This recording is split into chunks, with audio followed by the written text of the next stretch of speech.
Well, folks, as we all know, Republicans and Democrats were not able to actually come to an agreement earlier this summer when they, stopped a government shutdown, didn't go into default. They reached a temporary debt ceiling deal. But that deal pretty much expires September 30th. And we have a lot of appropriations bills that need to be passed prior to September 30th, or else the government will in fact go into a shutdown, which will cost the economy millions of dollars every single day. And now the House Freedom Caucus is out there telling us that, by God, we are going to shut down this damn government unless our terroristic demands are met. And of course, one of their demands is we need you to not prosecute Donald Trump.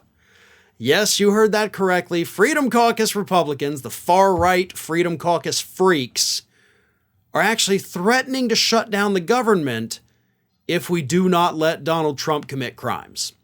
Here is what they said in a recent statement. We refuse to support any such measure that continues Democrats' bloated COVID-era spending and simultaneously fails to force the Biden administration to follow the law and fulfill its most basic responsibilities. Now, it's unclear what any of that means because none of that makes any sense. But then I get to this part. They oppose any funding measures that do not rein in immigration at the southern border, address the unprecedented weaponization of the Justice Department and the FBI, which of course is what they claim is happening to Trump, and end the left's cancerous woke policies in the Pentagon, undermining our military's core warfighting mission. So the military can't be woke.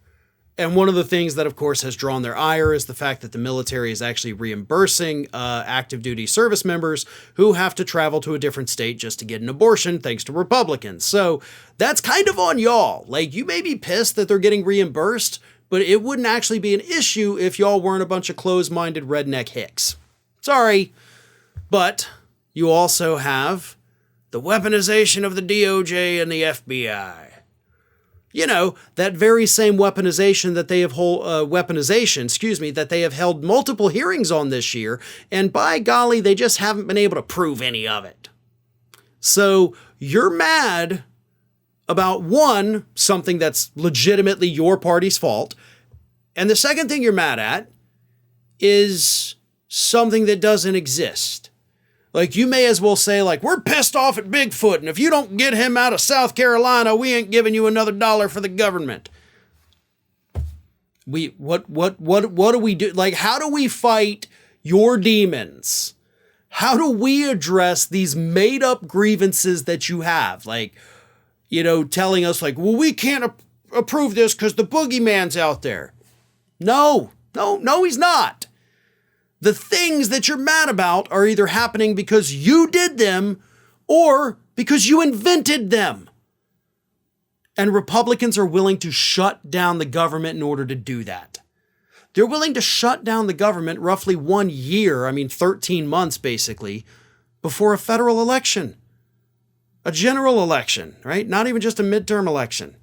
You're putting your own jobs on the line because you're willing to bet that it's going to hurt Biden more than it hurts you. Best of luck with that scenario, because I guarantee you it's not going to play out the way that you think it will. Ring of Fire has fresh content 7 days a week, so if you want to be reminded about it, don't forget to subscribe to the channel, hit the little bell to be notified every time a new video goes up.